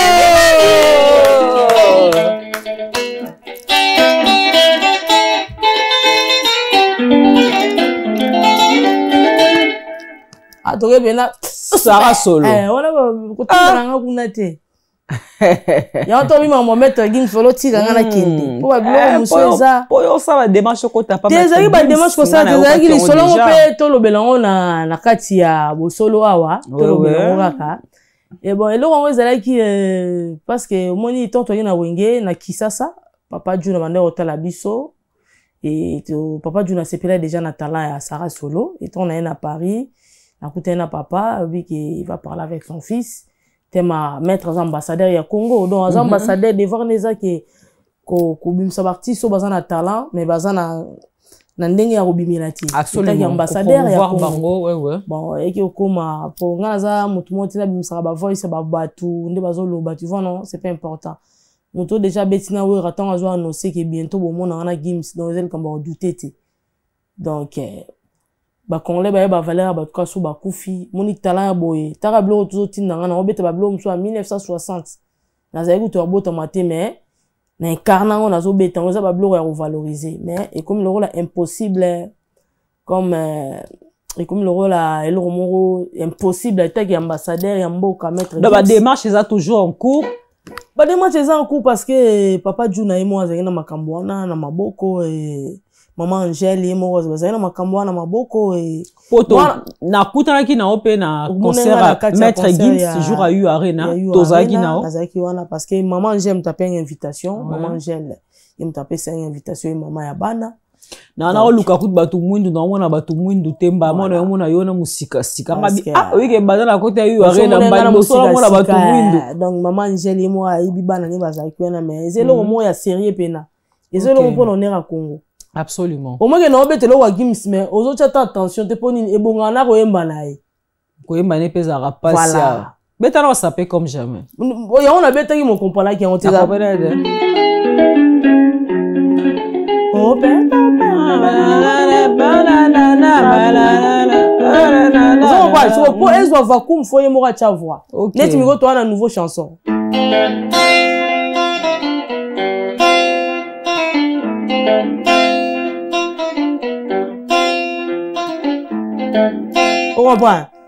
Ah, bien on est makambo. Ok, ceux qui congolais intégrés européens ça les sous bah doit comprendre que bah quitter mettre Gims ça bête ça bah world au monde pas ambassadeur bah dadju pas ambassadeur donc bah pèse mon bah rôle on a posé la pona bango mo te mais pour pas pèse ça paye coup de pouce na artiste bazan na talent mais bazan lo ndenge ni ya ko booster talent na bango c'était comme ça et c'est le moins naturel mais Congolais ouaka valeur ya ndekone so razasu na bomo ite on est comme to contribuer il faut to tche bembe kendeki sasa au moins to te ko perdre Rigo Star tam so e bagay beta lindanda Rigo Star wa beta nzembo ya Redi Amis tam ofele ofele Rigo Star grand soliste na ebisio mais niveau bakunda ki zo senti lokwa mutu mo asal musala te na mboka Rigo Star yem tabeta ba Nairobi. Ok, vas-y,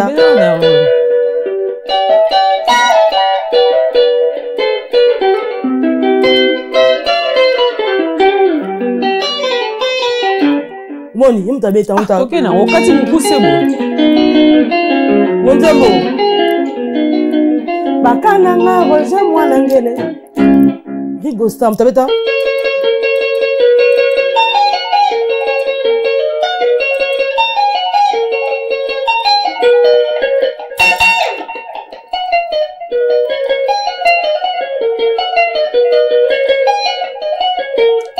Nairobi ko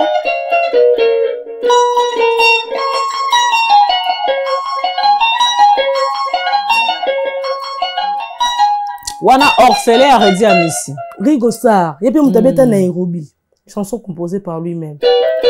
Ok.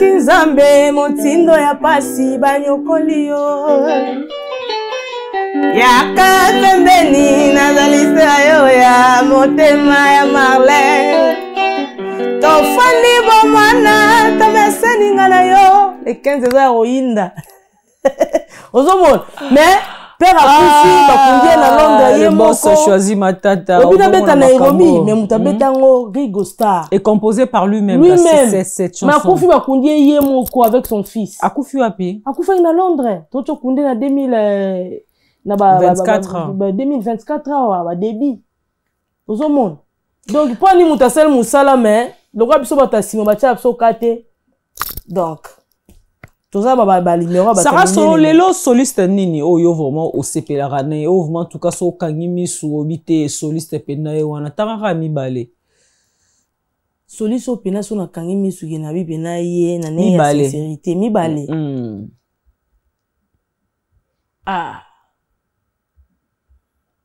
na ba kufa poko otanga non tanga no ba vivre pour comprendre potaka na zwile ngo temps eza ponanga eza Olivier Chimanga na Flamme Kapaya Olivier Chimanga, qui nous souhaitons une très bonne guérison. Olivier Chimanga, Chimangalogie.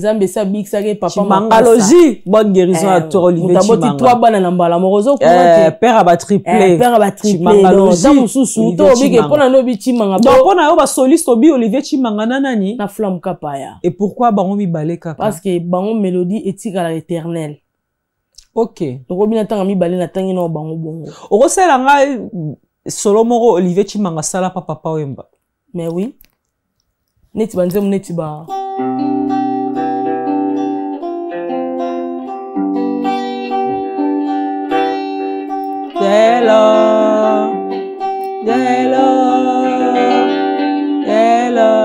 Give as day never to so bani. Ah d'accord. Oh, on a bête Olivier. Bête Olivier Moussous. Moussou ça.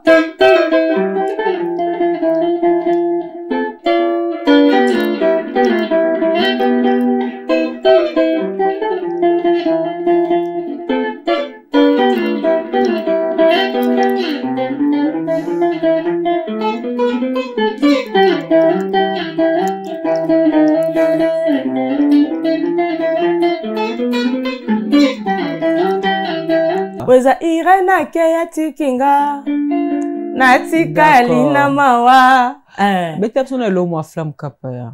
Au moins son de point c'est combien d'heures Bete so flamme kapaya. Donc net flamme kapaya bete be les flammes kapaya beta bilo rebelle ya makasa.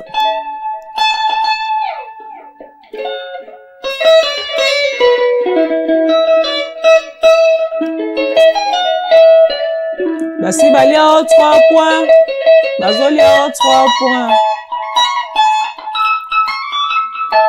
Kapaya, pala betala le rwana. Oh, même sur la dimension likolo. Neti ba blo kaka, o abeta na ebitina sande ni pour comprendre marambo na ngana betelo. Na betelo. Kapaya, pala de l'univers abeta kango. Poto souk ça fait mission. To poser na bina landa guitare non oyo. Émission ko komati lobby.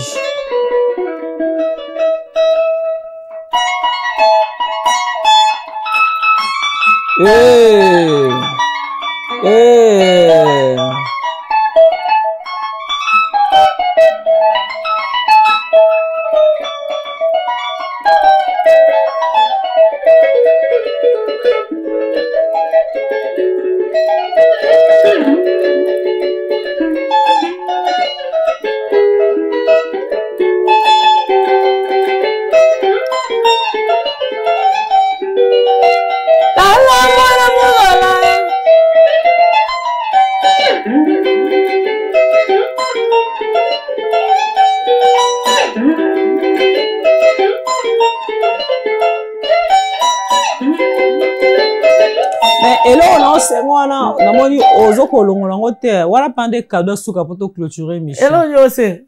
Et là on sait Robert on a suka zela. To clôturer mission, Sarah Solo, je te remercie d'avoir accepté notre invitation, d'avoir répondu à notre invitation. Franchement, j'ai partagé un moment très intéressant et très idéal. La compagnie Nayo. J'espère que Batunion Sobotali soit à travers le monde entier, partout Bozali. La Bamboka Nyon Sobozali, Botali son émission au cœur de vérité. Et présenté par Marlène Kassanga, Nasso, la vérité studio, mi gagné ma, les jeunes boss, les jeunes patrons, mi gagné ma, ba opola me ba onzima karate mi gagné ma. En tout cas, j'espère que vous sepeli na passage à Sarah Solo. Boche la na commentaire ce bolingi na zongi c'est les sous semaine prochaine. Pour bilingue silité. Dans la ligne na mona 100 commentaires. Soki koki 100 commentaires na ozongi c'est semaine prochaine émission. Soki 100 commentaires ezate na YouTube wana bozo féliciter na Sarah nanga. C'est bon féliciter bisote na ozongi ça a été. Merci au boss Choisi Matata le vénérable.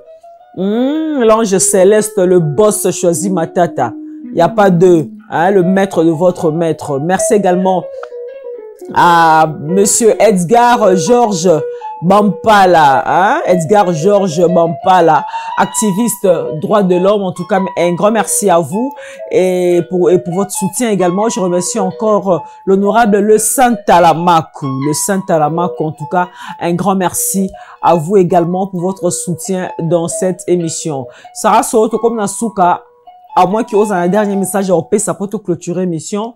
Merci à toi, Yolo Concept. Merci à Aristote Mbonda, les silencieux. Merci à Célio Toutouma. Ah, Célio Toutouma. Je vais te faire une bise après cette émission. Célio Toutouma, c'est lui qui était à la régie pour vous présenter ces belles images. Célio Toutouma, tu mérites un gros bisou de ma part juste après cette émission. Merci à toi, Célio Toutouma. Guinosco International, également, je te salue. Gisèle Manzambi, également. Sarah, osa un message à opé sapoto sur cette émission. Message des jusque là, projet na nini obeta na wera les 15 c'est bon. Projet Zali et la carrière solo. Non, nga nazati po muto zwanga, muto eba valeur na ngabi, lutumba lobage valeur eloko eba na raso ebungi. Ye mo to ko reconnaître aza valeur tant aza souté. Tant toza vivant tolo ba toko supplier mutu to ko ba mandia te ya œuvre nzamba pesi o eza divine. Biso toza ba fierté à RDC. Solo tozala te na ba poto ba kunda biso te ke ba artiste congolaise.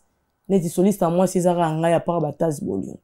Ezelo mo ezali naturel, mettre le biga monanga mais comme le rôle impossible, ezelo mo te forcé, moi j'ai continué ma carrière. Voilà. Toza na ça acoustique ya ba solo nanga son abeta ya carrière et toujours préparer acoustique sous ya ko valoriser ba maman na biso ko ba Betty Masiki ba Pangolof ba Biabel ko valoriser bango ba maman Tchala mwana et toujours senga soutien à maman Denise atala pe koto yo ndenge pe ba conférence ezaka na ba poto les sala que moi si mon pas en zone honoré ba maman et vous appelez malamu na ba conférence ya maman Denise ndenge ya en France absolument ba Sarah solo na bango honorable Dani moto azaka pembeni ya première dame yo moko webi makamonde to solo laki et toza susu na concert à monene awa le 15 février le 12 avril toza na le né de la famille la Coster Luciana de Mingongo par Robeta le 15 février. Mon papa Luciana na pêché papa Luciana de Mingongo na viva la musique à Mobimba. Bon, on appelle le 15 février, le même jour que Ronson. Bon, on va Robeta na palais de congrès de Nanterre. Ok. Voilà. Donc, bonne chance na ba père nanga, mais biso pena tozana le 15 février. Ba surprise eza ba tuba linga Sarah solo. Donc, le roi de la forêt bimisela bino na la scène musicale yo Sarah solo soliste na bino ceux qui est le roi de la forêt en a besoin nanga. Na ko hésiter te pour bola moleke belé ouais ça l'équipe ene belé pour nanga donc merci na PCK na contribuer na pe sa force par rapport au 15 février aussi ça ba billet balobi maman Claudine Kino a ba billet aussi la kuna donc ba billet aussi dit ça tout parce que le 15 février dans un mois voilà et boy ba Sarah solo va donner les meilleurs c'est la Michel Rasuka mesdames et messieurs ouais ba production ba anniversaire ba contacter classe pour te comprendre après tout les gens n'aiment pas les gens oui voilà souvent mon nous en a fort à musala bazo ka fina pour donc bato bazan a besoin de participation na wana ba studio na bango pour okendo tia moi linzaka l'enregistrement ba contacter yo bato bazan ba fête à mariage anniversaire olingi Sarah solo azala wana abetela bino en live nzembo nyonso borolinga Sarah solo azawana contacter là si vous avez contact na été vous venez par mois vous me contactez ngana otia bino na branché bino na Sarah solo et elle va vous faire du très bon travail. Mesdames et messieurs, merci de nous avoir suivis. C'est par ici que nous allons mettre un point final à cette émission. Je vous retrouve prochainement avec un autre invité. D'ici là, portez-vous bien, mais surtout prenez soin de vous car chaque jour est une vie. Au revoir. Sarah et Laura Soukato Kabwana.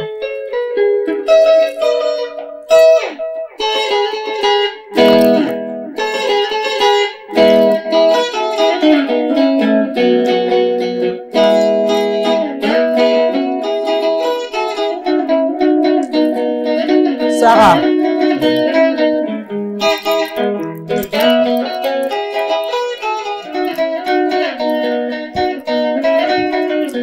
Nga faire na kiena nga alors.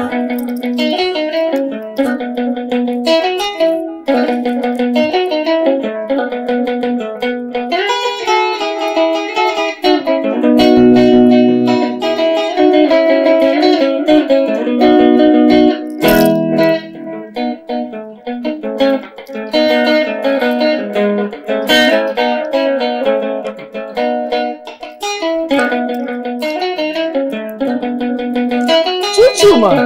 Tomile, chuchu. Chene bando. chuchuba tobina badololo chuchuba Moi ça va? chuchuba tobina badololo chuchuba Kota. kota kota kota kota kota kota kota kota kota kota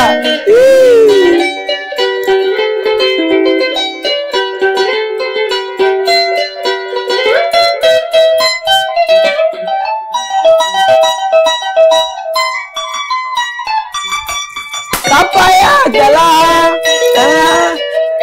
de l'univers avec ta carmolo Aningisara de Babiso la 7e siècle.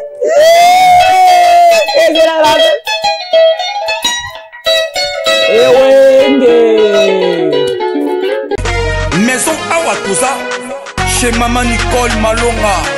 Yaka eza na poto nemoyebite yaka tokiti na metro chateau tia bakayau awa ozomona okimbondo olalala jela na oyeba asaka omoni ndazabo asaka somi nila metro biso bataningakoloba mingi tanga awa toza awa nini awa toza awa yaka sikoni na place tokoti aza mwana mboka Maman Nicole Malonga. Vous êtes devant Nicole Malonga awa toza, c'est-à-dire awa toza na magasin awa toza oboyoka partout dans le monde.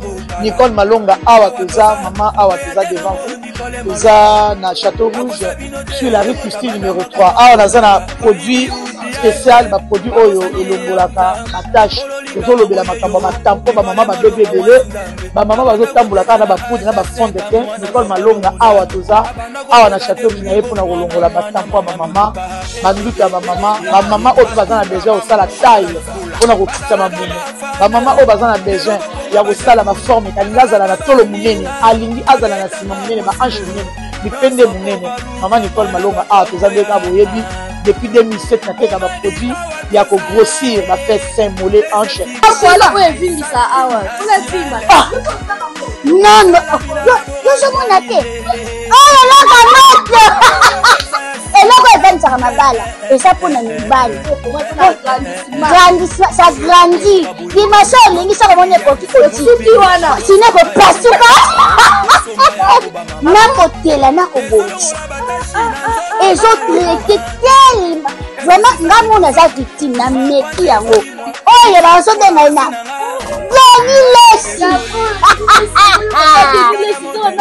Lesi yeyo azobongisa loposo baproduit toteka yango légalement na magasin ezosalama na laboratoire ya mondele awa na poto tozoteka yango légalement. Je pense que bomoni ndenge eza na barayon eza eloko moko ezosalama naturellement, ezali baproduit authentique salama naturellement sans aucun produit néfaste. Voilà. Nicole Malonga akosa bino te ye moto abanda makambo yango kala awa toza oya te nango Nicole Malonga